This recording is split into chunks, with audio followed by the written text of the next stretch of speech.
বিজেপির মণ্ডল সভাপতির বাড়িতে সাদা থান। বিজেপির অভিযোগ, বিধানসভা ভোটের আগে ভয় দেখাতে এই কাজ করেছে তৃণমূল।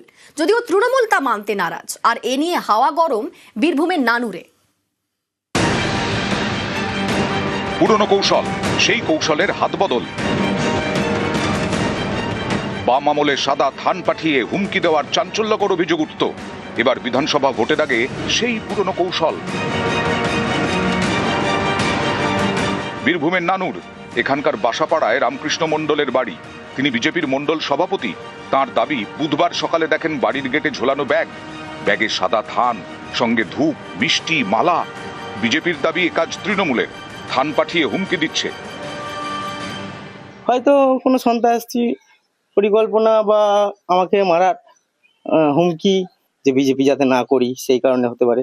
কে করবে, হয়তো কোনো টিএমসি দুষ্কৃতি করবে বা কেউ করবে। তৃণমূল ভয় পেয়েছে, তাই আমাদের কিন্তু ভয় দেখানোর চেষ্টা করছে। আমি দেখলাম একটা থলেতে সাদা থান ভরা রয়েছে, রজনীগন্ধা ফুলের মালা রয়েছে, আর এক প্যাকেট মিষ্টি আর একটা ধূপকাঠির প্যাকেট।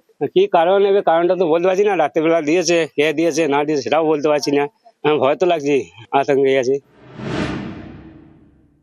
কারো বাড়িতে সাদা থান ধূপকাঠি দিয়ে আসা হয়েছে, এটা বিজেপি টিআরপি বাড়ানোর জন্য এই কাজগুলো করছে।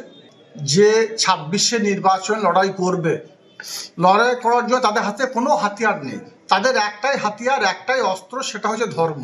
এই ধরনের কৌশল অবলম্বন করে তাদের ফলাফল 0 হবে। বীরভূম থেকে ইন্দ্রজিৎ রুজ, নিউজ 18 বাংলা।